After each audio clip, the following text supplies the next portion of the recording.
Então a gente vai começar o Segundas Intenções, uma série de encontros que acontece alternadamente aqui na Biblioteca do Parque Vila Lobos e na Biblioteca de São Paulo. Estamos aqui na Biblioteca do Parque Vila Lobos, recebendo hoje o escritor Marçal Aquino. Grande prazer, Marçal, te encontrar aqui num sábado ensolarado pela manhã. Obrigado por aceitar o nosso convite. Já te aplaude aqui. A gente vai fazer um bate-papo entre nós dois, entre o público e você, entre nós todos, o público, eu e você. E aí a gente vai traçar o percurso da sua obra aí. Vida e obra de Marçal Aquino, tá bom? Nada como a velhice, né? Marçal, que completou recentemente 60 anos, nasceu em Amparo, no interior de São Paulo.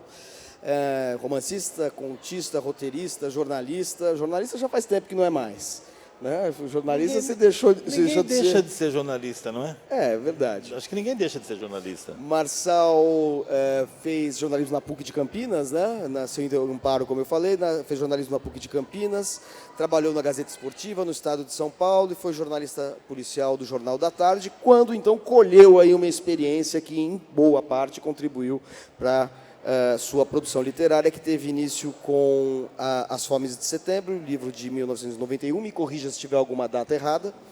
Seguiram-se o Miss Danúbio, Amor e Outros Objetos Pontiagudos, Faroestes, O Invasor, Famílias Terrivelmente Felizes, Cabeça a Prêmio e o mais recente livro de Marçal Aquino Eu Receberia as Piores Notícias de Seus Lindos Lábios. Vários desses livros foram levados ao cinema, pelo Marçal, pelo Beto Brant, com o roteiro do Marçal, ou participação do Marçal no roteiro, que também é autor de roteiro de livros, filmes baseados em livros que não são dele. Então, sobre tudo isso, a gente vai conversar aqui nesses Segundas Intenções. Como é que começou, então, a sua trajetória literária e qual a vinculação que ela tem com o jornalismo, já que isso eu falei de início que foi determinante, né? Essa experiência no jornalismo foi determinante em alguma medida para você, e vamos dizer assim, ir afiando aí o seu olhar e a sua voz. Olha, que eu me lembre, assim, eu tenho claro para mim que eu sempre quis ser escritor. Desde muito cedo. Eu queria ser escritor. Lá pelos 14, 15 anos, eu lia muito e eu comecei a escrever. Então, eu saquei que eu cismei que eu queria ser escritor, mas escritor não é profissão. Naquele tempo, lembre-se, não tinha nem o Paulo Coelho para alegar que dá dinheiro. Então, eu tinha que arrumar uma outra atividade e eu fui procurar no jornalismo, por conta dessa coisa de gostar de escrever. Mal sabendo que a literatura que eu viria a fazer, ela seria contaminada por essa atividade minha como repórter, sobretudo como repórter policial. Mas eu deixei que isso contaminasse, porque eu achei que era sobre esses personagens que eu queria escrever. Não era uma coisa deliberada, era uma gente que eu conheci. Porque quando eu trabalhei na polícia, no Jornal da Tarde, o principal jornalista policial era o Percival de Souza. Uhum. O Percival é o cara que trabalha de paletó e gravata, que entra no gabinete do secretário. Eu fiz um pacto meio com a marginalidade, digamos assim. Eu entrei no submundo de São Paulo. Hoje isso seria impossível. Seria morto na primeira semana. Mas, naquele tempo, você conseguia fazer algumas coisas num certo submundo de São Paulo, e eu fiquei nesse mundo aí por um tempo, até que me tiraram da reportagem policial. Mas que tipo de submundo que você frequentava, assim? Por que você ia lá? E que tipo de personagem você conheceu? Você, por exemplo, você vai fazer uma matéria sobre um matador. Você chega até o matador, às vezes você chega ao ambiente do matador, aí você conhece alguém. E é uma rede. É uma rede. Eu me lembro que uma vez o jornal precisava fazer uma matéria sobre tráfico de armas. E eu tinha contato com o principal traficante de armas de São Paulo. E eu fui entrevistá-lo, aquela coisa. Não pode foto, não pode citar nome, não pode nada.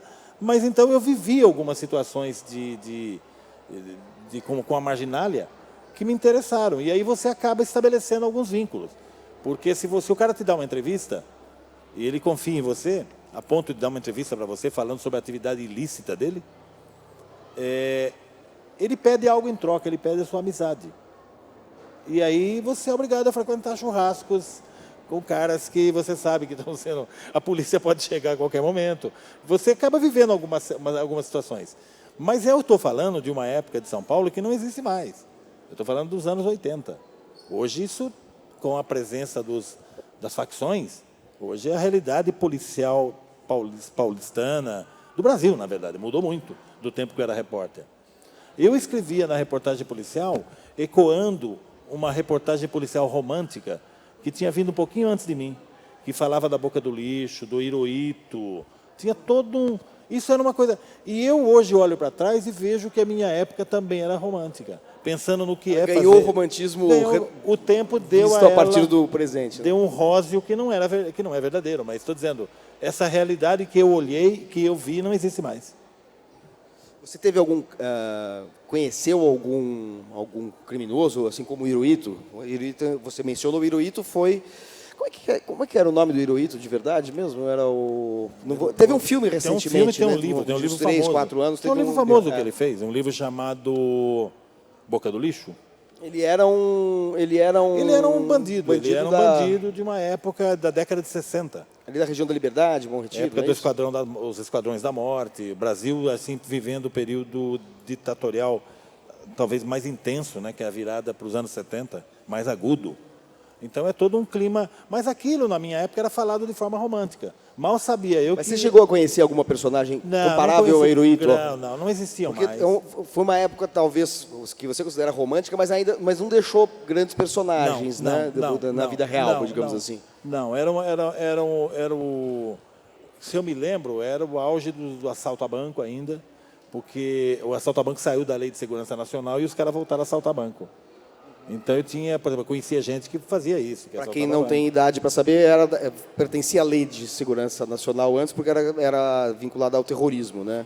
Os guerrilheiros começaram a assaltar banco, para quem, todo mundo muito mais jovem do que eu aqui. Os guerrilheiros começaram, então colocaram o assalto a banco na Lei de Segurança Nacional. De modo que se um bandido pé de chinelo assaltasse um banco, ele era preso como terrorista. Então o assalto a banco, só quem fazia mesmo eram os guerrilheiros. E isso voltou depois, na década de 80, já não era mais...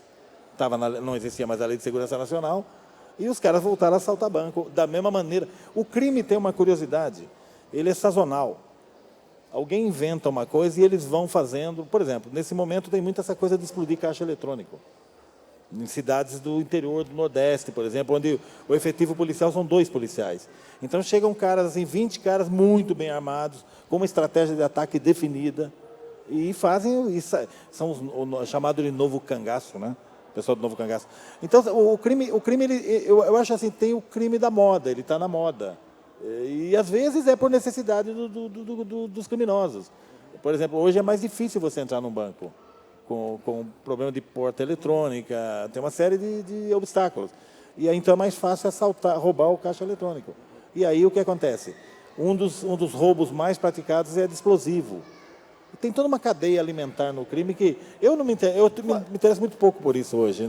Claro, mas é engraçado, porque você teve essa experiência como repórter policial, você tem vários livros que tratam de criminalidade, você tem vários contos, por exemplo, que tratam de matadores, de, enfim, assassinos, de crimes, etc., de policiais.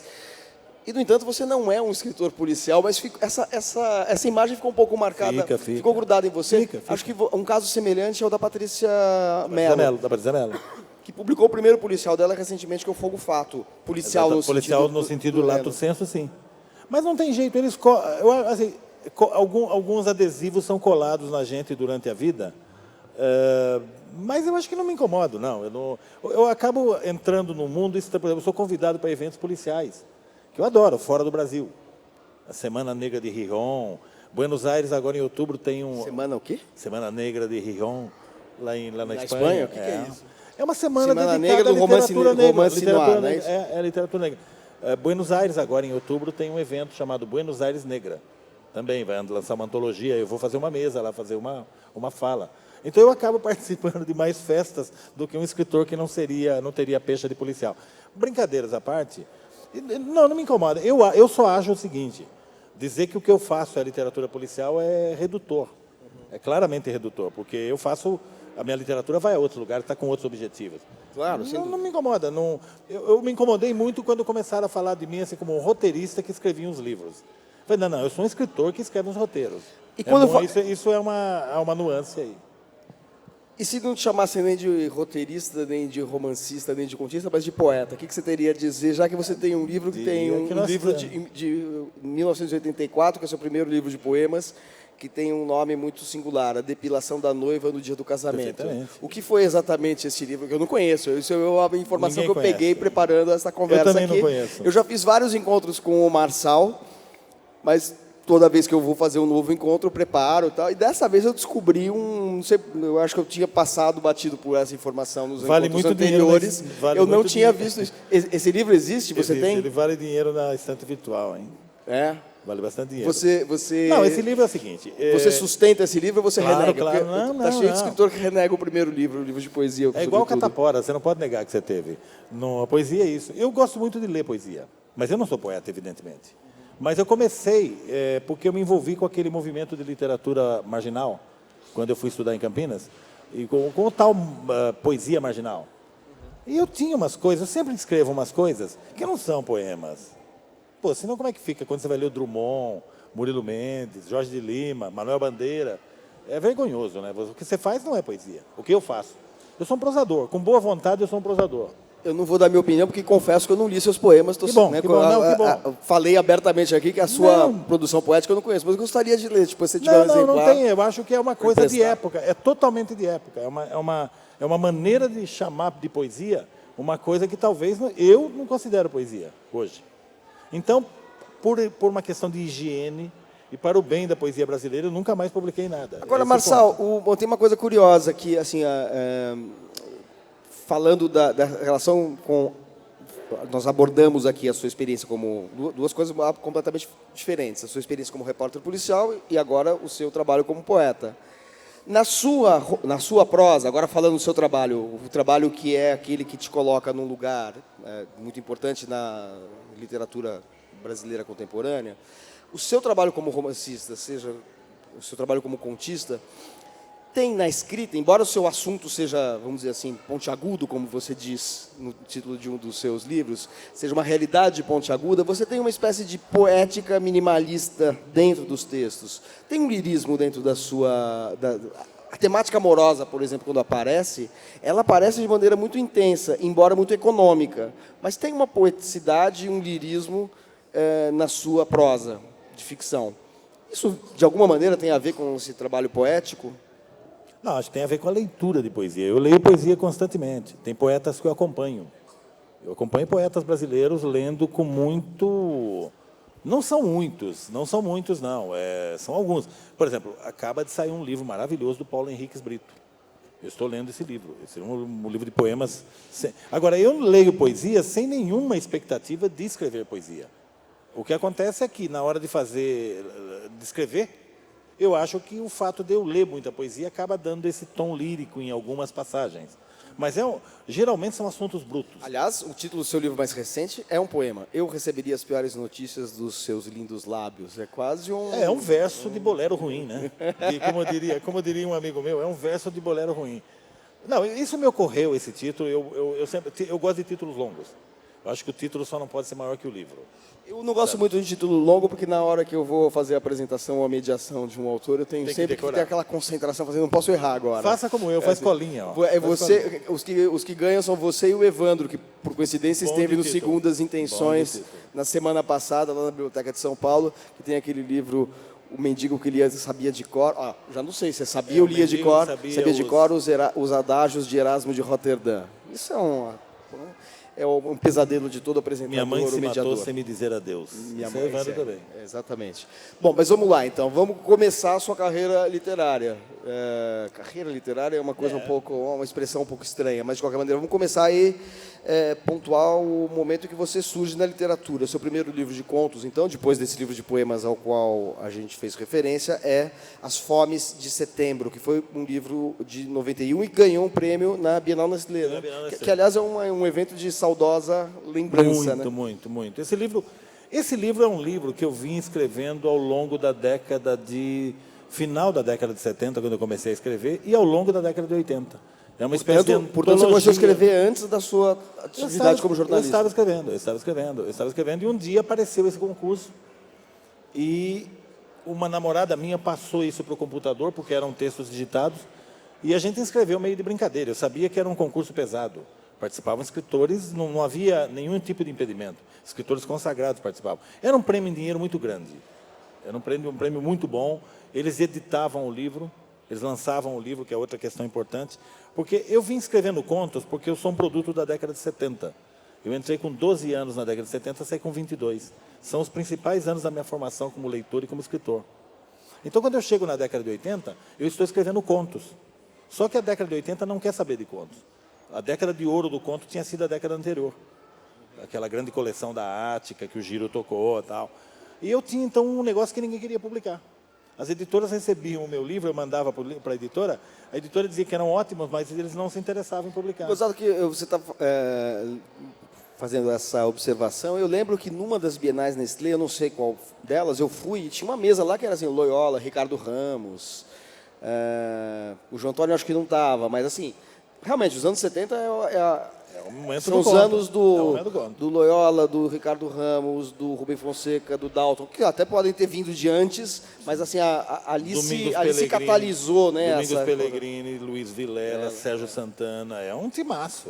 Alguns estão aí dando tiro até hoje. E são bons contistas. Alguns são contistas exclusivamente. O caso do Dalton Trevisan talvez seja o mais evidente. Vilela é um grande contista, né? Mas eu tinha um livro de contos e ninguém queria publicar o livro. Eu mandava para a editora, uma editora que se comprometeu a publicar faliu. Também tinha isso. E eu fiquei com o livro. Aí surgiu o concurso da Nestlé, a Bienal Nestlé de Literatura, e a gente inscreveu o livro e o livro ganhou. O livro ganhou num júri que tinha o João Antônio, o Scliar, o Loyola, era a nata da nata. E foi um livro muito importante para mim, porque, de certa maneira, ele é uma antologia do que eu vinha fazendo. Eram os meus melhores contos, digamos assim. E aí, beleza, começou assim a minha história. Eu publiquei esse livro e eu tinha umas publicações juvenis em paralelo, que era uma coisa que, por exemplo, eu nunca tive pressa de publicar livro. Eu não, acho que tem que ser... Alguém disse que você tem que se manter presente no mercado, mas qual mercado, né? Acho que você tem que escrever quando você tem algo a dizer. Eu acho que eu paro o livro, se eu tiver afim. Está acontecendo isso agora com romance, que eu vim escrevendo nos últimos 6 anos, e eu entendi que esse romance perdeu a vez. Porque, graças às mudanças no mundo, esse romance hoje, se ele não for lido na chave de ironia que ele deveria ser lido, ele pode ser... E hoje em dia está difícil falar de ironia. As pessoas não sabem mais o que é ironia. É um negócio curioso. É uma curiosidade. Eu ia tocar nesse assunto ao final, já que seria o livro, mas conta um pouquinho, porque conta um pouco sobre o que é esse livro.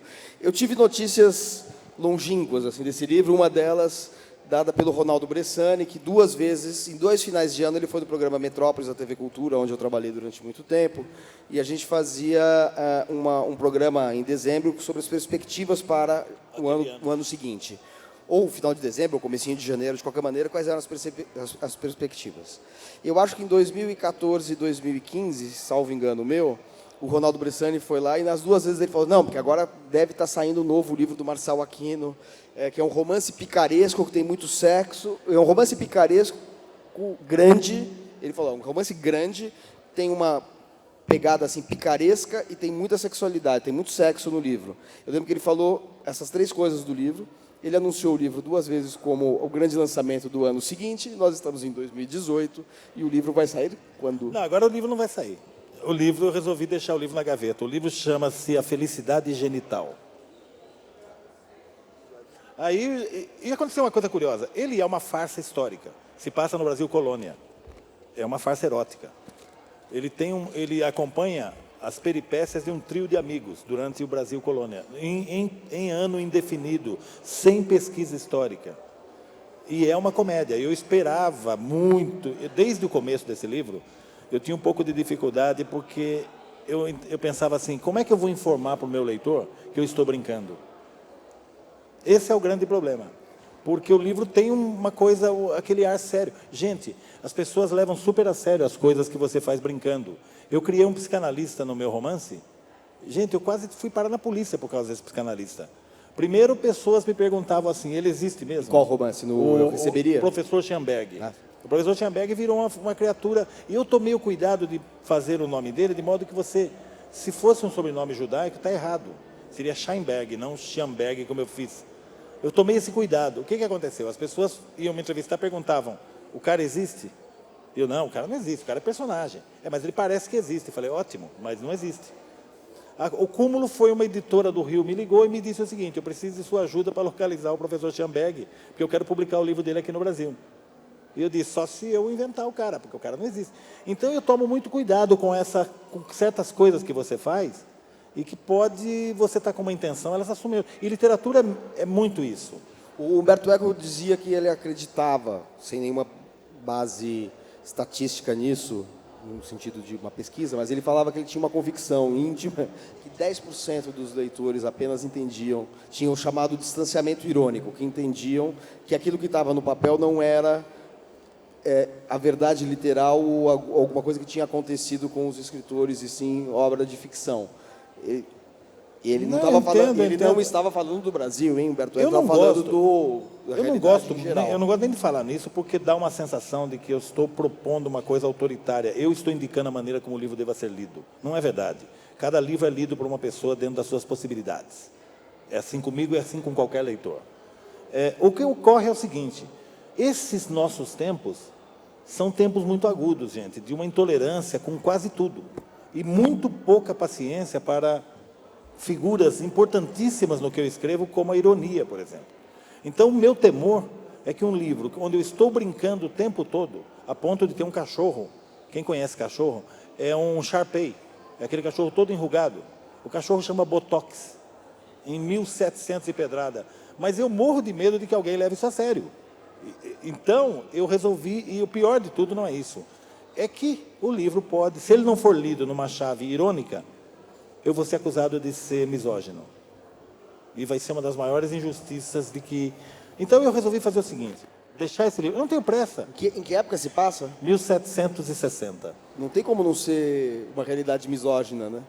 Exatamente, mas vá você falar isso nesses tempos de hoje, onde você não pode sequer... Eu tomo muito cuidado, porque eu detesto polêmica. Eu tenho 60 anos, quem tem 60 anos tem o banquinho longe da polêmica. Eu tenho o banquinho reservado, não gosto de polêmica.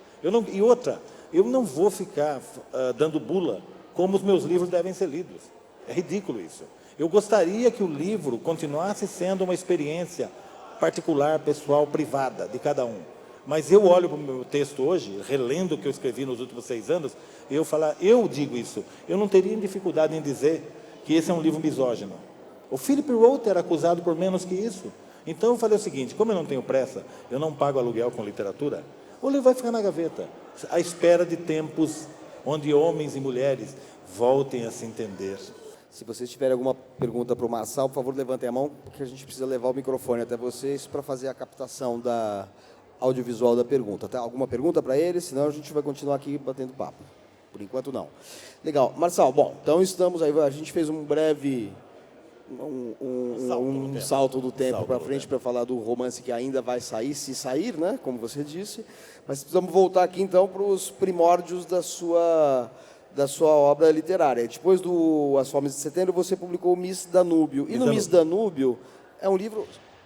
Os Matadores estão no Miss Danúbio, né? Matadores estão em Miss Danúbio. É um livro que talvez tenha te dado uma maior repercussão, visibilidade na literatura e também no cinema, por extensão, um pouco depois, porque o Beto Brant leu o conto. Como é que foi a história? Ele leu o conto e quis adaptar? Não, o Beto já tinha lido o conto no original, tanto que o livro faz menção que vai ser filmado. Vocês já se conheciam antes? O Beto foi me procurar porque ele tinha lido As Fomes de Setembro e ele queria transformar um conto num curta.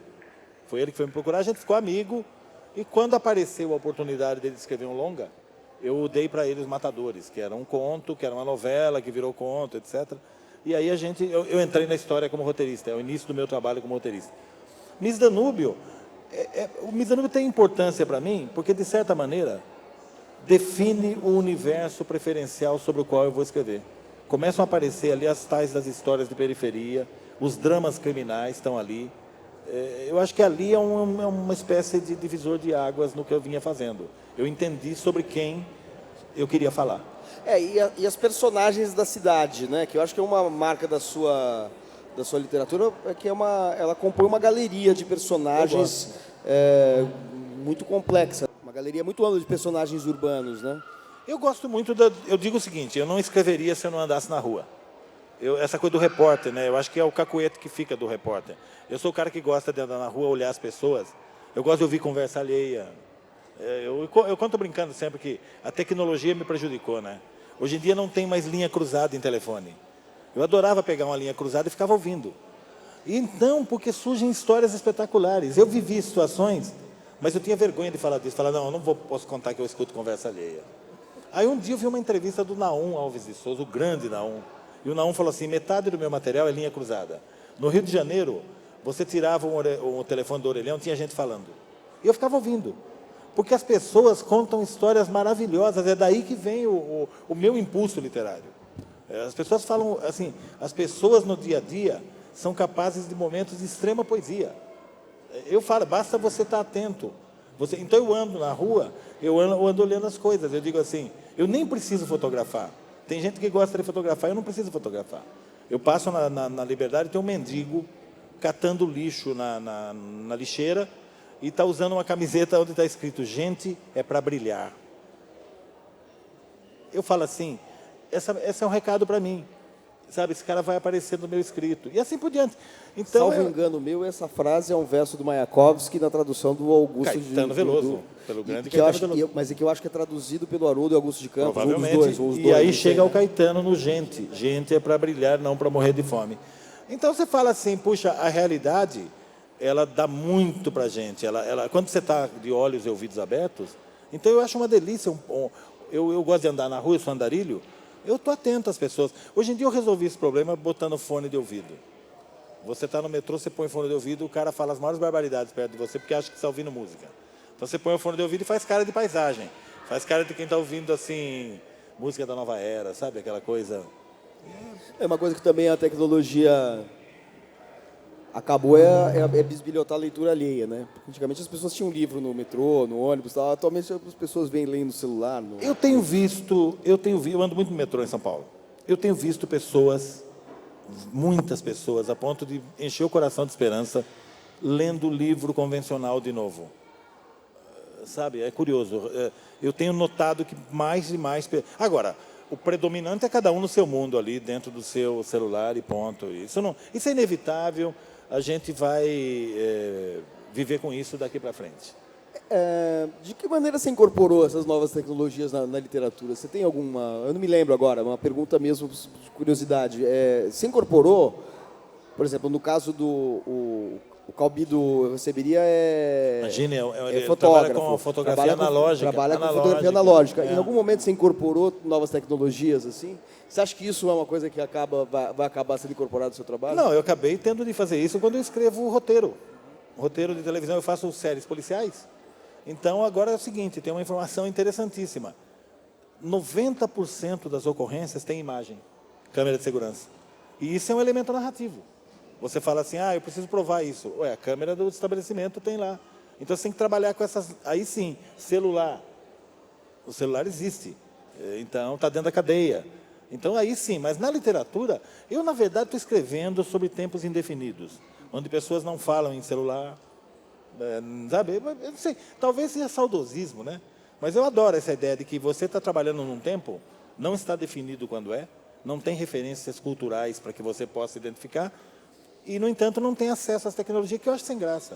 Se você botar um personagem falando no celular numa sala, ele estará sozinho. E não existe nada mais odioso para quem faz roteiro, por exemplo, do que o personagem falar sozinho. Isso é falta de recurso narrativo. A novela é o zero a vezeiro em fazer isso. A empregada está brigando com a patroa sai, a empregada fala para a câmera, eu mato essa mulher. Isso aí é o seguinte, é um recurso que eu falo para o Bonassi, nenhum personagem nosso fala sozinho. Ou ele fala com alguém, ou ele não fala. E eu tenho que dizer isso. Marçal, você, a partir do momento que você passa a ser roteirista, tanto de livros que você havia escrito, né, para levá-los ao cinema, como de argumentos originais, ou trabalhando a partir de obras de outras personagens, isso passa a ser também, de alguma maneira, correr em paralelo e influenciar a sua literatura? O Invasor, por exemplo. Você publicou o livro e o roteiro, não foi isso? Mas o Invasor tem uma história daquelas histórias de arrepiar, né? Eu comecei a escrever o livro, a novela. Acho que tinha escrito um terço. O Beto Brandt foi em casa e falou assim, vamos fazer um filme. Então eu abandonei o livro, fiz o roteiro, No roteiro foram resolvidas todas as pendências dramáticas e eu fui escrever outro livro. Eu escrevi esse livro de capa preta aqui, o Cabeça Prêmio, naquele momento. Aí, quando o Beto foi filmar, 5 anos depois, ele ficou me enchendo o saco, porque ele achava que eu já tinha perdido um livro com aquele filme dele, Ação entre Amigos. Aquilo era um projeto de romance, que eu não levei em frente. Então, o Beto quis que eu voltasse ao Invasor. Então, eu voltei à novela 5 anos depois, sabendo tudo sobre a novela, que é uma coisa que eu não gosto. Porque quando eu escrevo, eu gosto de não saber a história. O legal é ir contando para mim a história. Se eu souber a história com começo, meio e fim, vai ficar sem... Eu não escrevo, em geral eu não escrevo. Já aconteceu. Eu estar escrevendo um livro, eu falei muito sobre o livro, esvaziou. Eu falei, o que eu tenho para saber do livro? Nada mais, só escrever. Isso não tem graça. Então, o Invasor, eu voltei ao Invasor. Já sabendo que o Invasor estava sendo filmado com Paulo Miklos. Porque daí você fica naquela... completou a novela depois de ter escrito o roteiro. Depois do roteiro. Foi uma coisa tão promíscua que daí eu publiquei. E eles saíram Saiu tudo num volume só. Um volume da Geração Editorial com o Imediato. Tem a novela, um conjunto de fotos do filme e o roteiro original. Esse processo se repetiu em algum momento, não? Não, nunca mais. Não mais aconteceu? Não. Eu acho o seguinte, eu preciso não saber a história. Por exemplo, eu trabalho com roteiro. O roteiro é muito diferente. Antes de escrever, a gente pensa tudo. A gente sabe tudo o que acontece no roteiro. A gente faz um resumo do que vai acontecer naquele episódio. Senão, você perde completamente o domínio da narrativa. Eu te dou um exemplo. Essa novela que eu vinha escrevendo, eu imaginei que essa novela era uma novela de umas 200 páginas. Hoje, o original tem 450 páginas. Eu acho grande. Eu acho que uma hora eu vou ter que cortar se eu voltar esse livro. Desculpa, esse que você está escrevendo. Esse livro que eu parei. Porque você não tem controle sobre a literatura. Eu acho que ela impõe o momento de ser escrita e o tamanho que ela tem. E eu adoro não saber. Eu adoro descobrir enquanto eu estou escrevendo. Se eu souber muito, eu não escrevo. Que tipo de ideia você tem desenhado na cabeça? Por exemplo, aqui no caso dos Matadores, assim, aquela coisa a fronteira de Brasil-Paraguai. Ali é um ambiente maravilhoso. Ali já é um ambiente maravilhoso. Você tem esse ponto de partida e o resto você vai criando. Eu vou para um lugar, às vezes é uma frase, eu ponho uma frase, eu escrevo à mão em cadernos, isso é importante informar também. Eu sou tão artesanal e antigo que eu escrevo literatura à mão. Eu adoro isso, eu desenho o personagem, sabe? É uma coisa privada, não é um sketchbook. O Lourenço Mutarelli já quis me tentar com a publicação de um caderno. Eu falei, não, é pessoal, é uma viagem pessoal, eu depois passo para o computador. Então, eu sou um cara muito antigo nesse ponto. Mas, às vezes, vindo não sei de onde, eu ponho uma frase no caderno. E a frase, num certo momento, ela não faz sentido. Ela é uma frase misteriosa. Você vai falar para mim, de onde vem? Não sei, eu não sou místico. Eu não acredito em outras esferas. Eu acredito em trabalho. Você está misturado, você está lendo poesia, aquilo está pululando na sua cabeça.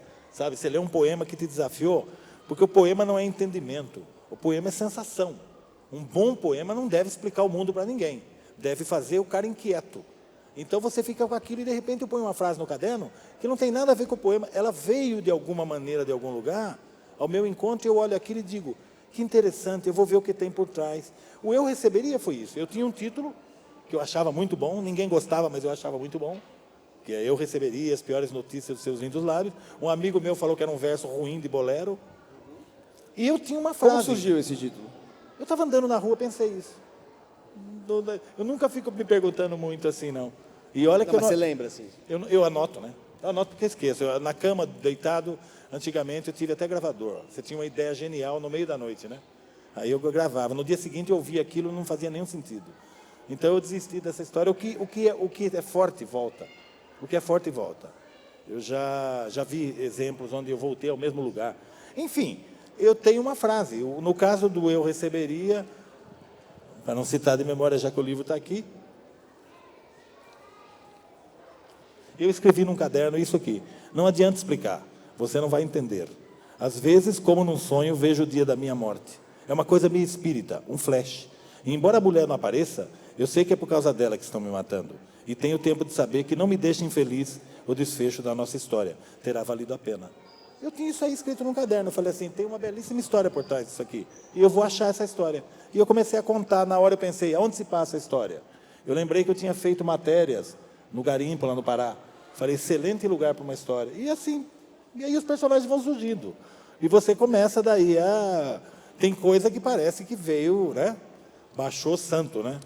falando ainda de processo de criação, e essa sua maneira de lidar com a ideia e a elaboração da ideia, quando você escreveu Os Matadores, só para ficar num exemplo que a gente já mencionou aqui, que é uma narrativa que tem uma mudança de foco narrativo em dado momento, isso é uma coisa que surge assim, como que você decide fazer essa mudança? Conta um pouquinho, se você puder contar um pouco a estrutura para quem não... O Matadores é diferente. O Matadores, eu fui para Pedro Juan Caballero e tive algumas experiências com matadores lá. E aí eu fui para Paraíba. Eu fui fazer alguma coisa na Paraíba e um cara me levou a uma cidadezinha que era pródiga em produzir matadores. E me levou num bar de contratação de matadores e me mostrou os matadores. Ó, aquele cara é matador, aquele outro é matador. E aí eu conversei com o matador, eu passei uma tarde conversando com um cara que matava gente. E achava que isso era um trabalho normal como qualquer outro. E eu falei, eu vou escrever uma novela sobre matadores. E eu fui e comecei a escrever na Paraíba.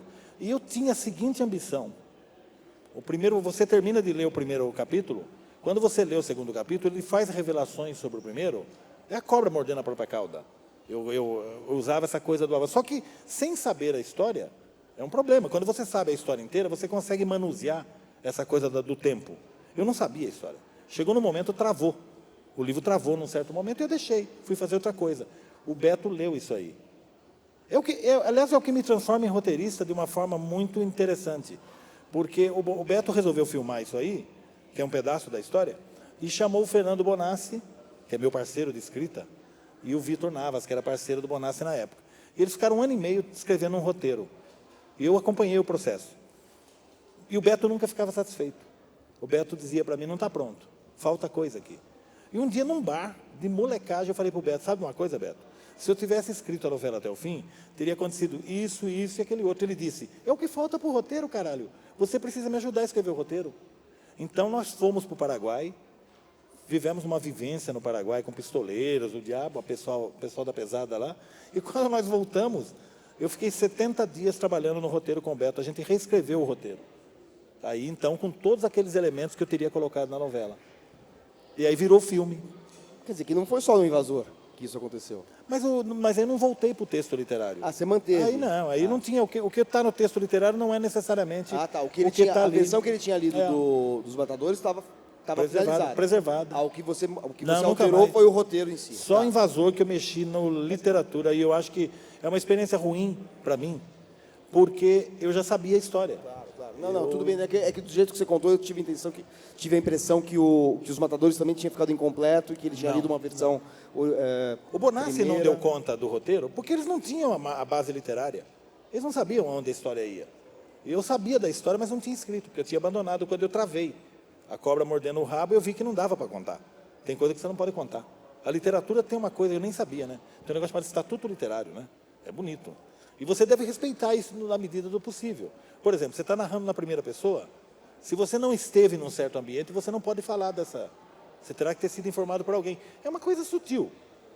Tudo bem, tem escritores que violam esse princípio de maneira genial, até para brincar com a linguagem.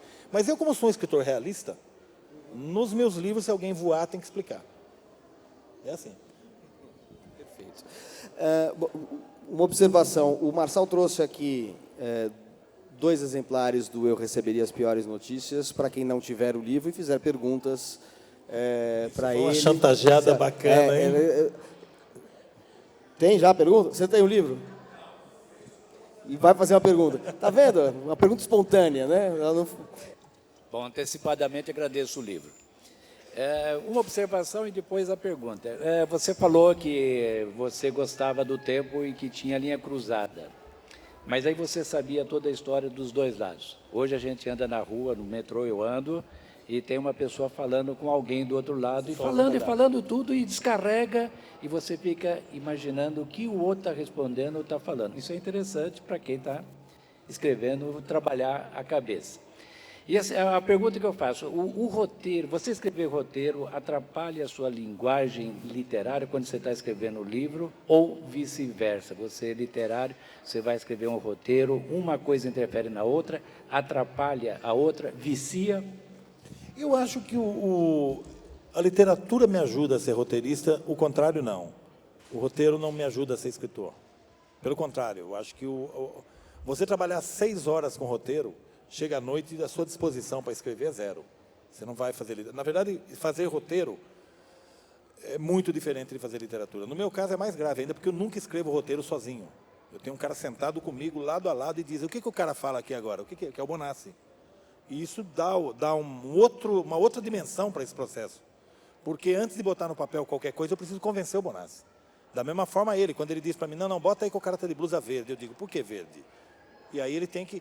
E essa mediação que nós fazemos torna possível para mim escrever roteiros. Literatura eu tenho de estar sozinho. É uma aventura pessoal, privada, íntima, misteriosa, porque você começa a escrever, contar uma coisa que não existe no mundo. Você tem a pretensão de achar que aquilo pode vir a ser interessante para outras pessoas, quando você não tem certeza nem se aquilo é interessante para você. Porque eu escrevo em estado de mistério. Eu não sei o que vai acontecer. Eu, quando comecei a escrever esse livro, eu tinha algumas ideias sobre ele. E à medida que eu fui escrevendo, ele se abriu para mim de uma forma que eu entendi, falei, eu não sabia a história. No último mês de escrita, eu fui ao Pará. Eu fui ao Pará para dar uma olhada num garimpo, para ver se eu não estava louco. Se o meu garimpo do livro fazia sentido. E aconteceu uma coisa interessantíssima, que eu não recomendo para ninguém. Estava chovendo, era época de chuvas, eu não consegui ir até o garimpo, eu pretendia ir a Marabá. Estava chovendo muito, as estradas lá são intransitáveis. E eu fiquei em Belém. Eu tenho amigos em Belém e me levaram para uma cerimônia, a cerimônia do Cambô, que é o veneno do sapo lá da Amazônia. E eu, muito doidão, me submeti à cerimônia do Cambô. E eu quase morri. Foi uma experiência louquíssima. E eu voltei para São Paulo e reabri o livro e meti a experiência do Cambô dentro do livro. Então, esse tipo de coisa aconteceu durante a feitura desse livro. Eu jamais imaginaria. Não há como você dar conta de todas as possibilidades de um livro. O melhor do livro, na minha opinião, é esse mistério. É você não saber sobre o que você está falando, não saber se aquilo vai te satisfazer, porque, por exemplo, eu já terminei texto que eu não gosto, eu destruo. Eu não gosto do resultado, porque, na maioria das vezes, e quem é escritor sabe disso, existe uma coisa que está aqui, e até ela chegar no papel, ela sofre muita transformação. Às vezes, no papel, ela é um pálido arremedo daquela grande ideia que você teve e que te tirou da cama no meio da noite. Sabe, você levantou às 3 da manhã para fazer uma anotação que aquilo pareceu genial. E no dia seguinte aquilo parece um bilhete que você deixou para alguém. Sabe? Então, eu acho que a relação minha com a literatura está permeada por esse mistério, por não saber. Para mim é muito importante não saber. Eu parei o livro grande e para falar assim, puxa, eu queria contar uma coisa, tinha uma coisa que eu queria contar. E eu comecei a contar essa coisa. Essa coisa é uma novela que se passa em São Paulo, eu entendi que se passa em São Paulo, muito misteriosa para mim nesse momento, e eu estou adorando descobrir, porque é um personagem que eu nunca mexi com esse tipo de personagem. É um personagem muito estranho. Que é o quê? Olha só. O que é essa personagem? Não posso falar. Porque eu não sei. O microfone novamente? É só para duas coisinhas para colocar, não só o que escreve, mas o leitor. Eu até tenho uma crônica do Loyola, essa semana do lançamento do livro dele, ele disse que alguém chegou para ele e falou, eu li o final, agora eu quero saber como é que você chegou no final. É interessante também esse tipo de leitura e tipo de escrita. Não sei, você falou que não, você não gosta de saber o final, você gosta de criar. Eu não sei. E você diz que alguns livros seus são atemporal. A linguagem, você se preocupa na hora que você põe um livro atemporal, porque tem a maneira de se falar em determinada época, as gírias, etc. Você tem essa preocupação, pesquisa alguma coisa? Nenhuma. Eu fazendo agora de maneira mais radical um livro que é de época, que é um livro, eu tenho que respeitar a época, ninguém pode falar no celular em 1700, a não ser no filme da Sofia Coppola, né? Mas aí pode. Eu respeito as convenções da época, mas eu não vou atrás de linguagem. Eu não vou porque isso demandaria uma pesquisa, e eu cada vez que me envolvo em pesquisa, eu acabo descobrindo algo mais interessante da pesquisa e me afasto do livro. Eu mergulho em... É que nem abrir dicionário antigamente, hoje em dia ninguém abre dicionário, né? Você abre dicionário para procurar uma palavra. Eu me apaixonava por outras palavras, esquecia da palavra que estava buscando. Então, é meio parecido com isso. Mas o melhor para mim ainda é isso, é eu sentar diante do caderno, da página em branco, com a minha caneta, no meu habitat, em casa, em silêncio, sozinho, e falar assim, olha, sobre o que eu quero escrever, o que eu quero contar sobre esse cara. que ele está me mandando que mensagem. E aí é como se fosse... Eu sei, tem nego aí que fala aí que isso aí é espírita. Eu não acredito em nada disso. Eu acredito em trabalho. Eu acredito que você senta, bota no papel algo que está te incomodando ou está te deixando feliz. E mais tarde você volta a isso e trabalha, porque não sai de primeira também. Aquela frase do Nelson Rodrigues, para mim, é um guia. Que alguém criticou o Nelson Rodrigues dizendo que a linguagem dele era pobre. E ele disse, só eu sei o trabalho que me dá empobrecer a minha linguagem. E, evidentemente, eu tenho preocupações, mas não em preocupações de modo... Eu sempre falo, entre a trama e a linguagem, eu prefiro a trama. Você falou em Nelson Rodrigues, eu lembrei de uma coisa que você fala, já ouvi você falar em outros encontros, que o escritor brasileiro... uma frase do Nelson Rodrigues, que o escritor brasileiro não sabe escrever diálogo porque toma pouco cafezinho. Toma pouco cafezinho. O escritor brasileiro toma pouco cafezinho. Porque um diálogo... O que é um diálogo? O diálogo, aí no roteiro, fazendo o roteiro, eu fui fundo no diálogo. Eu fui fundo ouvir as pessoas. Você tem que ouvir as pessoas. Você tem que entrar num bar e escutar o cara falar. Não é possível que você imagine que você é capaz de fazer 10 personagens diferentes falarem. Eles não podem falar igual. Se eles falarem igual, você fracassou como criador. Então você tem que estar nuançando isso o tempo inteiro. Onde está a fonte disso? Na rua. Que é aquela frase que eu falo, que no cinema brasileiro, durante muitos anos, o diálogo era um detalhe. Ninguém se preocupava com... Aliás, ninguém se preocupava com o roteiro, quanto mais com o diálogo. Então tem aquele negócio que eu falo assim, o trombadinha bate a carteira do cara na Paulista, o cara corre atrás do trombadinha e grita assim, peguem no. Como assim peguem no? Pega ele, né? A não ser que o Pasquale tenha sido assaltado, né? Porque daí ele fala peguem no. E o cinema brasileiro tinha muito peguem no. E eu acho que isso é falta do cara ter a humildade de entrar num lugar e ouvir as pessoas.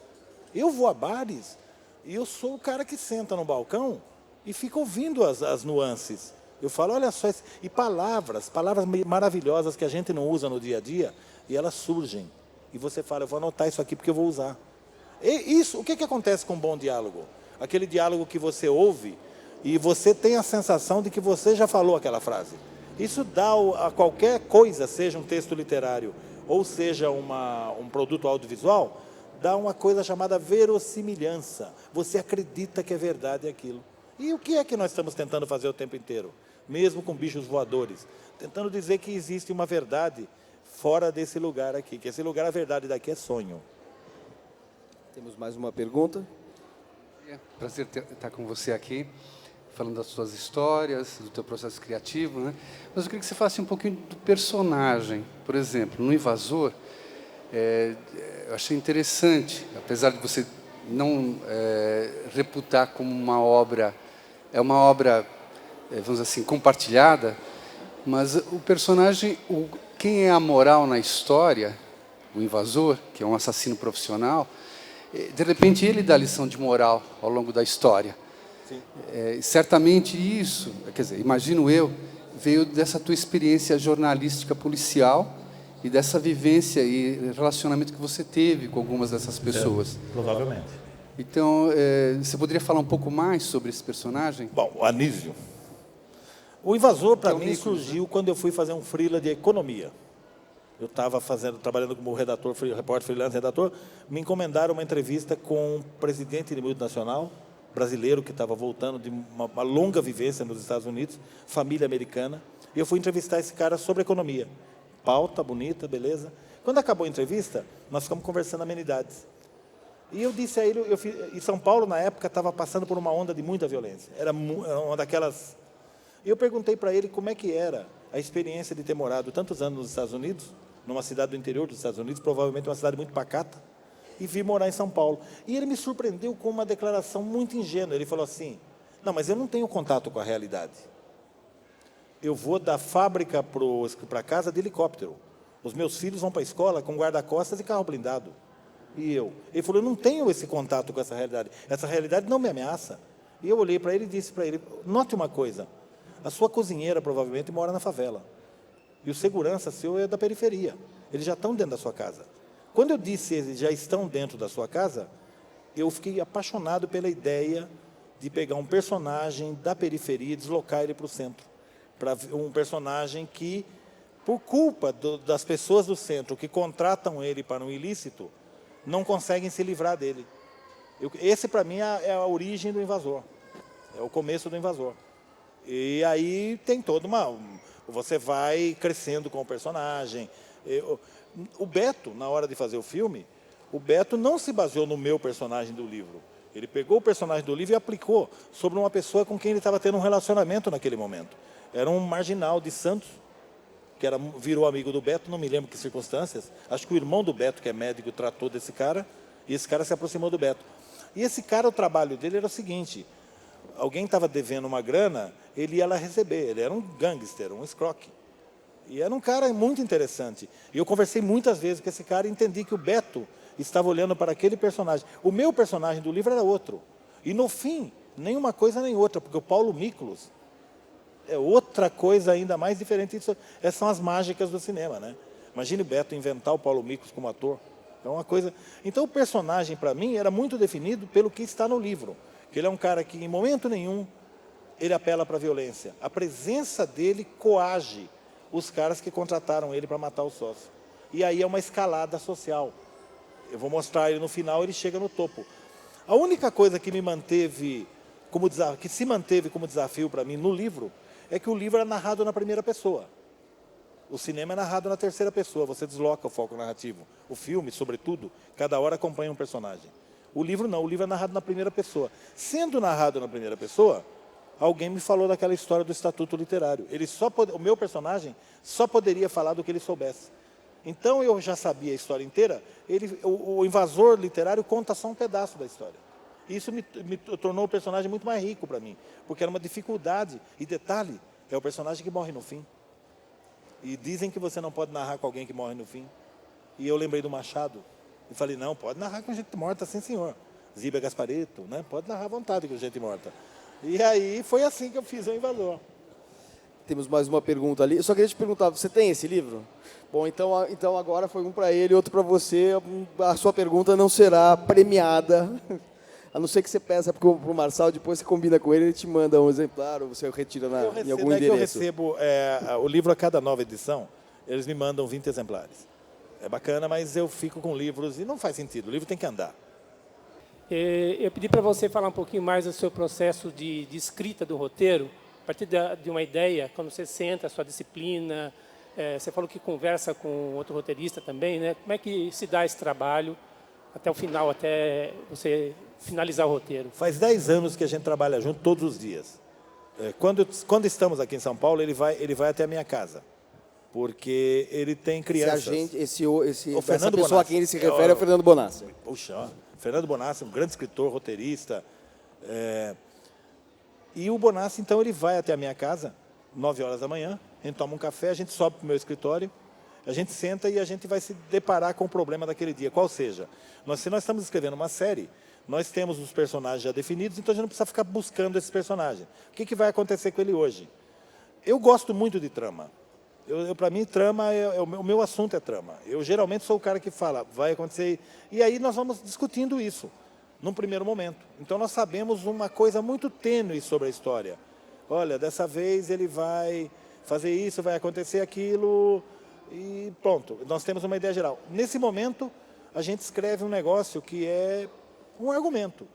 Tem 1,5 páginas, mais ou menos, às vezes 2 páginas de computador, botando todas as informações que a gente tem até ali. Mas não está pronto ainda não. Aí a gente abre aquilo, amplia aquela narrativa, botando os outros elementos. A gente sabe passo a passo o que acontece. Nesse momento, isso é tudo técnicas nossas, não são necessariamente o que os outros roteiristas fazem. Nós vamos para um outro negócio chamado escaleta. A escaleta é o seguinte, cada cena ela fica reduzida numa linha. Fulano sai de casa e atira em ciclano. Fulano faz isso. A partir disso aqui, nós vamos começar a escrever o roteiro. Aí a sequência 1, aí eu pego aquela linha e diz, bom, fulano sai de casa e atira no vizinho. Beleza. Agora vamos pegar, como é que é essa cena? Que horas ele sai de casa? É de manhã? Onde ele está? Ele mora numa casa, num apartamento?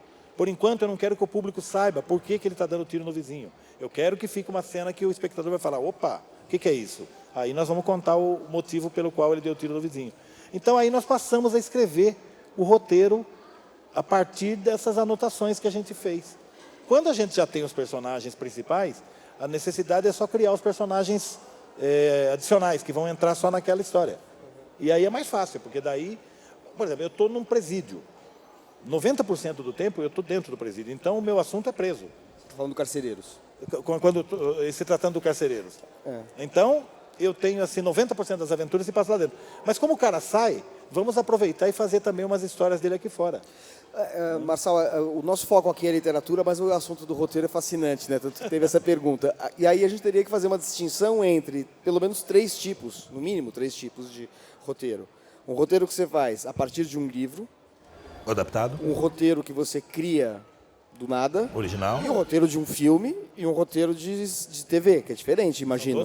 São todos diferentes. Você quer que fale de roteiro? Eu queria que você falasse um pouquinho disso, porque assim, deixa eu só ver se eu anotei certo aqui. Você fez Os Matadores, sobre o qual você já falou, Ação Entre Amigos, O Invasor, depois você fez O Cão Sem Dono, Crime Delicado, que é a partir de um conto do Crime Sérgio Delicado Santana, né? é o Sérgio Santana, o Cão Sem Dono é Daniel Galera. Daniel Galera. O Cheiro do Ralo, do Lourenço Mutarelli, o Nina, de maneira muito indireta, a partir de Dostoiévski, Crime e Castigo, com né? muito boa vontade, né? A gente poderia falar que tem o Dostoiévski lá, mas... Não, mas o Nina é um filme que tem uma relação, assim, ele remete muito claramente a Dostoiévski, né? Assim, é um filme do Heitor Dália, né? É o do Dália. Tá, perfeito. E depois você fez no Cabeça Prêmio, que é um outro romance seu, você ajudou a isso. É não, isso? eu só entrei Você não foi roteirista, não fiz o roteiro. você... Foi o Felipe Braga que fez. E no caso do Eu Receberia as Piores Notícias, você foi roteirista? Eu fiz o roteiro. Fiz o roteiro com o Beto e com o Renato Ciasca. E o roteiro, o que resultou do roteiro foi exatamente o que você pensava que ia dar ou não? Não, nunca é. Nunca é. O roteiro, eu falo sempre, o roteiro é uma receita de bolo. Ele não é o bolo. O bolo é o filme. Mas o roteiro tem, desculpa a minha ignorância, porque realmente eu não conheço muito assim, mas o roteiro tem todos os diálogos, por exemplo. O roteiro tem todos os diálogos, que não serão necessariamente seguidos pelo diretor. Porque você trabalha com diretores que, por exemplo, o Heitor Dália. O Heitor Dália tem uma obsessão pelo roteiro. Não está no roteiro, não está no mundo. Então ele obriga o ator a falar a fala que está no roteiro, etc. É um método de trabalho. O Beto Brant é um cara que ele chega no lugar e ele vai adaptar aquela história ao lugar e às pessoas. Então ele incorpora muita coisa. O Beto incorpora... Os filmes do Beto são uma longa história de pessoas que ele conheceu e encontrou e botou nos filmes. O Paulo Miklos é a ponta do iceberg. O Beto trabalha com não atores o tempo todo. Atores de teatro que ele leva pela primeira vez para o cinema. O Beto tem essa inquietação de descobrir coisas, usar o texto literário transformado em roteiro para ele investigar questões que interessam a ele. Muda de patamar. Eu já fiz o livro. Eu digo sempre, as pessoas... Outro dia um jornalista me perguntou quanto eu ganho para ajudar a estragar meus livros. Eu falei assim, então, o pior é que eu não ganho, né? Porque o cinema brasileiro, vocês sabem, anda uma pendura, né? Tem minha frase favorita sobre o cinema brasileiro. A situação está tão ruim que quando acaba um filme brasileiro não sobem créditos, sobem débitos, né? Eu adoro isso, porque o cinema brasileiro é absolutamente um exercício de paixão. Não é negócio. Se você está pensando em grana, esqueça. Não faz sentido. Os direitos pagam bem, né? O Rodrigo Teixeira paga bem. Não, eu tenho uma relação com o Beto que eu só recebi direitos pelo Eu Receberia. O resto foi assim, vamos aí, bicho. Você quer fazer cinema? É isso. Então, Hollywood é diferente. Por exemplo, vou dar um exemplo, mas você vê como as coisas são malucas, né? O Invasor é um filme feito com baixíssimo orçamento. Era R$700 mil na época. E foi feito na raça, foi feito acho que ele foi filmado em 16. Ele tem toda uma estética própria. Eu acho uma obra-prima. Eu acho o trabalho independentemente de eu estar envolvido, eu digo que eu assistiria esse filme em qualquer lugar do mundo e diria, é um puta filme. O filme do Beto é um grande filme. E aconteceu uma coisa curiosa. Os franceses acabam de fazer um remake do filme. Eles acharam um título melhor que o Invasor, chama Persona non grata, que é uma palavra que você não precisa traduzir em lugar nenhum do mundo. Então, e eles recontam essa história e então pagaram para a gente. Finalmente vamos ganhar dinheiro com o cinema. Pagaram uma grana aí que a gente vai dividir com todo mundo que se envolveu na brincadeira. Então acontecem coisas muito esquisitas. Mas não é um lugar de você viver de cinema, não. Legal, mas retomando a pergunta dele e a pergunta que eu emendei para você, a diferença entre trabalhar com um romance, com um roteiro original e com série de TV? Porque você, quando respondeu para ele, estava falando de série, né? História Eu de trabalho série, com o tudo série. Bonassi, até porque eu acho que os seus roteiros você faz em geral sozinho, né? Para filme. Não, eu trabalho sempre Também com sempre- gente. ah, Nunca sempre- trabalho. Eu nunca escrevo roteiro sozinho. Eu não gosto. Porque se você faz uma escolha errada no roteiro, vamos dizer, você está trabalhando já com o diretor por perto, ou coisa parecida. Vejamos, você vai adaptar um livro. Eu leio esse livro várias vezes quando eu vou adaptar um livro. É o que acontece quando a gente vai fazer roteiro. A gente anota, rabisca. Eu corrigi um livro do Sérgio uma vez. O Sérgio tinha informação errada. Eu falei, Sérgio, está errado aqui, do Sérgio Santana, que é meu amigo querido. Então, você lê o livro 200 vezes. Se você está sozinho, você pode eleger uma cena que não interessa ao diretor. Porque eu não quero fazer filme. Eu quero que continue tudo como livro. Não tenho nenhum interesse em fazer filme. O diretor me procura e diz assim, vamos adaptar o livro tal? Vamos. E aí eu ajudo esse diretor a encontrar esse produto chamado roteiro, que vai permitir a ele ir para o set e filmar. Agora, a fidelidade ao roteiro, a fidelidade à matriz original literária, isso não são questões. Não é verdade isso. A gente não precisa ser fiel. Por que você precisa ser fiel ao livro? A maioria das pessoas, quando se apaixona muito por um livro, evita ir ver o filme. Porque fala que o filme é sempre inferior, que o livro era melhor. O livro é sempre melhor, porque o livro é outra coisa. É diferente. Eu falo uma coisa que as pessoas não levam a sério. O cinema só precisa da sua atenção. Ele não precisa da sua imaginação. Tudo está sendo mostrado. Cada vez mais. A literatura precisa da sua imaginação, não só da sua atenção. Se você for um leitor de imaginação muito pequena, você não vai transcender aquele livro e não vai ler aquele livro nas possibilidades que ele tem. O livro te oferece algumas possibilidades, mas é você com seu repertório, com seus preconceitos, com a maneira que você lê, é que faz o livro ser livro. Não faz nenhum sentido esse objeto sem um leitor. Nenhum sentido. Isso aqui, fica em casa lá pegando pó, isso não existe. Existe gente lendo isso aqui e acontecendo aquela mágica maluca, que uma história que eu pensei há 15 anos atrás, que eu nem sabia direito o que era, conversa com uma pessoa hoje, 2018, então esse livro é como se ele tivesse acabado de ser escrito. Essa é a verdade sobre livros. O roteiro é diferente. O roteiro é mais mundano, na verdade. O roteiro, outra coisa importante sobre o roteiro, cinema ou série, o produto audiovisual, é sempre coletivo. Muita gente vai interagir com aquele material. Quando você produz um roteiro para o diretor, para o produtor, para o ator, iluminador, maquiador, e todos podem puxar a sardinha para o seu lado ali. O roteiro é igual calendário de navio, todo mundo mexe. Quais foram as séries que você fez? Força Tarefa? Começou com Força Tarefa? Não, eu comecei na segunda temporada de Filhos do Carnaval. Eu fiz 2 episódios de Filhos do Carnaval, na O2. Aí eu fui para a Globo, eu fiz Força Tarefa, 3 temporadas.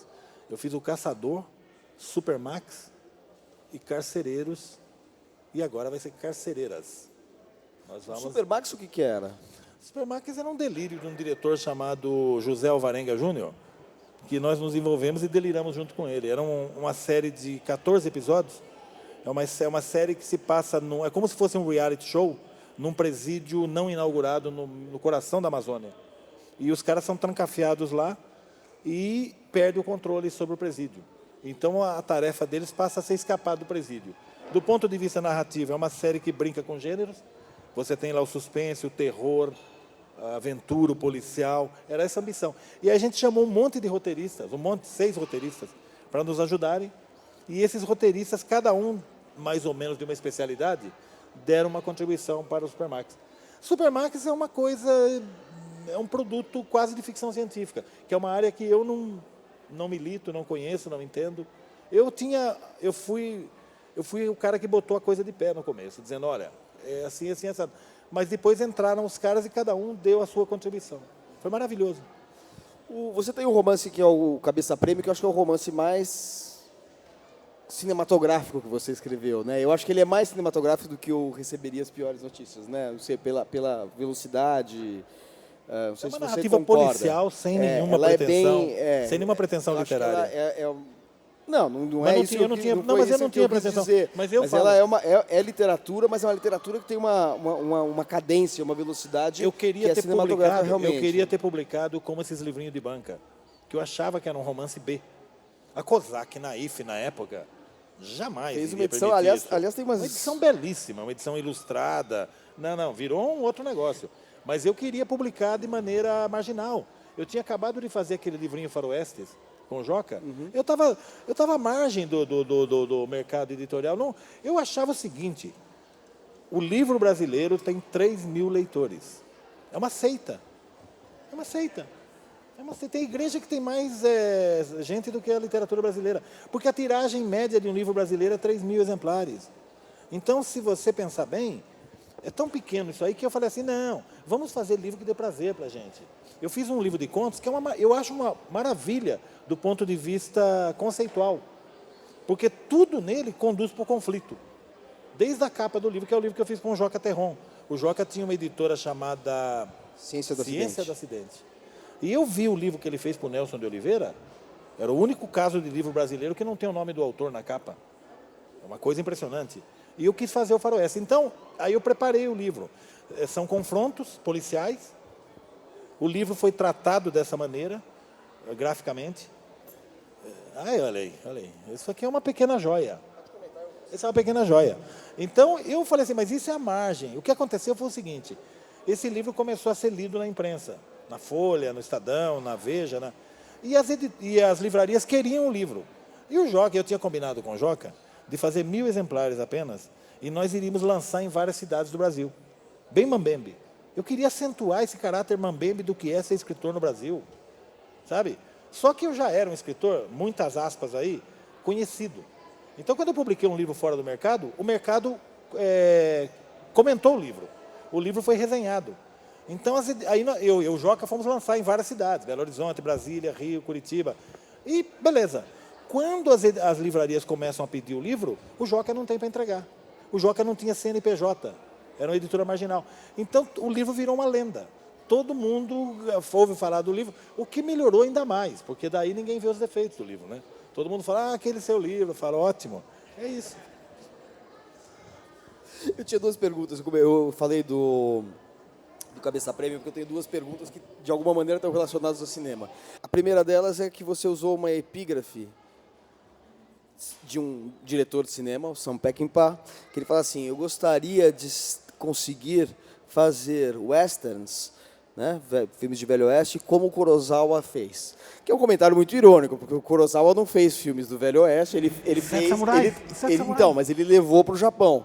Ou seja, o que o Peckinpah está falando é o seguinte, eu quero fazer um faroeste... Daquele jeito lá. Da maneira enviesada, como o Kurosawa fez, quando ele pega os 7 samurais, pegou os 7, como que chamava? Depois ele inspirou vira o filme. os 7 homens, 7 homens e um destino. Então ele faz um faroeste, quer dizer, não é nem que ele fez um faroeste baseado num japonês, baseado num faroeste americano, ele inspirou um faroeste americano ao fazer um filme que seguia o cânone narrativo, o protocolo narrativo do faroeste, mas ambientado no Japão, enfim, né, para os samurais, né? O que essa frase... Oi? Exatamente, é o leste fazendo o oeste, bem observado. Essa frase eu acho que é um pouco engraçada, porque ela é uma frase de um cineasta, falando de um cineasta que faz alguma coisa que você faz também. Você pega o gênero policial, o romance noir, mas você faz de outra maneira, assim como o Kurosawa faz de outra maneira o faroeste, né? Eu sempre acho que os livros todos têm uma história, e a história, se ela puder acompanhar, ela surpreende quando você revela. Cabeça Prêmio é assim, eu tinha acabado de fazer o Invasor, eu tinha parado o Invasor, vai virar roteiro, e eu queria escrever um livro. Eu estava a fim de escrever um livro, eu estava muito tocado por algumas questões. Mas eu queria contar uma história de um pistoleiro que se apaixona por uma cafetina. Essa é a ideia inicial, eu queria escrever uma história de amor. Então, quando eu comecei a escrever o Cabeça Prêmio, partiu de uma encomenda da Playboy. A Playboy me pediu um conto e eu resolvi escrever o conto. E sentei em casa e comecei a escrever o conto. Eu não estava muito dentro desse modelo de não saber direito o que é. Eram 2 homens que estavam numa cidade do interior de São Paulo, que eu não nomeio. Eles estão num parque de diversões e eles estão ali para matar um piloto que trabalhou para o tráfico. O piloto está no programa de proteção a testemunhas, mas eles descobriram onde está o piloto e eles foram ali para matar esse piloto. Era um clima, e ficava muito bom para a Playboy, que a Playboy era o Edson Aran, que estava editando. Só que quando eu acabei o conto, eu olhei e vi que tinha muita coisa no conto que eu gostaria de saber um pouco mais. O personagem, por exemplo, ele se consulta com a cigana do parque de diversões e a cigana fala para ele assim, tem uma mulher que pensa muito em você. E ele pensa numa determinada mulher com quem ele teve uma história, essa tal Cafetina. E ele olha para, descrente, né, incrédulo, ele olha para a cigana e diz, como ela é? E a cigana diz, eu vejo ela é loira. E ele pensa, só se ela pintou o cabelo. E aí eu pensei, quem é essa mulher? E aí eu resolvi escrever um segundo capítulo e aconteceu um processo daqueles que de vez em quando acontece, num bom ano, digamos assim. Eu fui tomado pelo texto, de uma forma absolutamente radical. Eu escrevi esse livro em 54 dias. Eu parei tudo que eu estava fazendo, cortaram minha TV a cabo, eu morava sozinho, falei, minha filha me vê de vez em quando, ela aparecia lá para almoçar comigo. Você estava vivo, né? Assim. E ela falava assim para mim, pai, você não está aqui, né? Eu estava noutra onda. Eu escrevi esse livro muito rápido, numa tirada só. Eu estava tão louco que um dia eu estava escrevendo um capítulo e eu parei para almoçar. Aí eu fui almoçar na padaria da esquina rapidinho para não atrapalhar. No meio do almoço, veio a mim o capítulo seguinte. Então eu voltei para casa rapidamente e botei no caderno, parei aquele capítulo, botei um capítulo que depois eu descobri, era um capítulo lá da frente. E a narrativa foi e emendou certinho. Então eu diria para vocês o seguinte, é uma experiência mental, emocional, existencial, que nunca mais se repetiu. Então eu não tinha nenhuma preocupação com linguagem. Eu queria contar uma história que fugiu completamente ao controle. Eu queria falar dessa Cafetina, que ela tem um caso com um pistoleiro, e nenhum dos dois, quando eles ficam juntos, eles fazem um pacto silencioso de nenhum se meter na atividade do outro. E isso, evidentemente, não dá certo e termina em tragédia a história dos dois. Isso aí que eu queria contar. E isso aí levou 54 dias. Eu queria fazer em forma de Pulp Fiction, queria publicar no Armazém da Esquina, mas aí a Kozak veio atrás e disse, olha, vamos fazer direito, tal. Caprichadíssima, É linda essa ilustrações edição, lindas. é uma edição linda. Bom, mas assim, você falou, mas fugiu da minha pergunta. Qual é a sua pergunta? Sobre a epígrafe do Peckinpah. Nossa, Peckinpah? Porque essa coisa é interessante, né? Você, roteirista, pega uma epígrafe de um cineasta que fala de um outro cineasta que mantém uma relação com um gênero, Mas é que outro gênero que é meio enviesado. Assim como o Kurosawa faz faroestes que não são faroestes, ou são faroestes de outra maneira, você também faz um romance policial de uma outra maneira. Manuel da Costa Pinto, é um privilégio ter você como interlocutor. Porque onde já se viu o cara se interessar pela epígrafe do livro? Porque eu sei, porque ninguém enxerga esse tipo de coisa, mas eu sei das implicações. Eu vou em reuniões na televisão com a camiseta que eu tenho que está escrito assim, se os meus livros fossem um pouquinho piores, Hollywood não teria me chamado. Se eles fossem um pouquinho melhores, eu não teria vindo. É uma frase do Raymond Chandler. E as pessoas não veem a ironia que contém essa frase naquele ambiente. Eu acho isso muito louco. Então, a frase do Peckinpah, eu falei assim, parece um livro policial, mas não é um livro policial. É uma história de amor. Então, eu lembrei do Peckinpah, que foi um cara que usou muito o faroeste para fazer Shakespeare. Meu ódio será sua herança é Shakespeare. É puro Shakespeare, desculpa. Quem quiser ver um filme brutal, violento, misógino, mas o cara era o poeta da violência. E eu vi toda a cinematografia dele e eu lembrei disso aí. Eu falei assim, engraçado. Ele sempre foi cobrado como um cara da violência e, no entanto, ele está fazendo Shakespeare.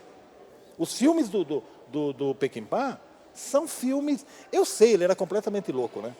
Eu li a biografia do cara. O cara foi filmar com Bob Dylan no deserto. Um filme chamado Pat Garrett e Billy the Kid. Então, quando chegaram lá no deserto, isolados, com o elenco All-Star, Bob Dylan no elenco, Chris Christopherson, e por aí vai, ele se envolveu, o próprio diretor, com a mulher do foquista dele. O foquista estava namorando uma mulher e ele se envolveu. E o foquista estrelou, então ele demitiu o foquista. Então, eles trabalharam sem foquista. O foquista é o cara que pega e mede a distância da câmera para o ator, para que entre em foco. Então, o filme dele é maravilhoso porque as 2 primeiras semanas não tem foco. Eu tenho o DVD, não tem foco o filme. Parece uma coisa artística, não é. Eles estavam sem o foquista. Então, este cara, eu resolvi homenagear esse cara, buscando uma epígrafe que, de certa maneira, contém uma alta dose de ironia. Não é um livro policial. Não é um livro policial, é uma história, na minha opinião, é uma história de amor. Mas é só a minha opinião, quem lê é que conta, né? E aí as pessoas falavam, é um livro policial, tal. E a outra pergunta que eu tinha para te fazer... Respondi agora. Agora sim. Brilhantemente. Mas a outra pergunta não era exatamente sobre este livro, mas você se define, e se definiu aqui mesmo, como um escritor realista. E eu queria te perguntar uma coisa em relação a uma frase que circulou na internet não faz muito tempo, quando houve a revelação daquelas gravações do Joesley Batista. O pessoal que faz acho que é o site, o Facebook, eu não tenho Facebook, então eu não sei dizer, mas eu acho que no Facebook do House of Cards, que os caras postaram uma mensagem que depois circulou, tanto que chegou até uma pessoa desconectada de redes sociais como eu, que é o seguinte: olha, a gente desiste, não dá para competir. Não dá para competir. Assim, que eles falaram, não dá, né, assim, aquele acúmulo, toda a invenção de maracutaias e corrupções no House of Cards perdia de longe para a realidade brasileira. O que você acha dessa relação? Como é que você vê isso, assim, essa relação entre a apropriação realista que a literatura faz do que acontece e a capacidade que a realidade tem de se renovar e escapar por entre os dedos, assim? Como é que você vê isso? Eu acho Como super, escritor, né, obviamente. Pois é, mas eu acho super curioso isso, porque para mim ficou claro que não dá para competir com a realidade.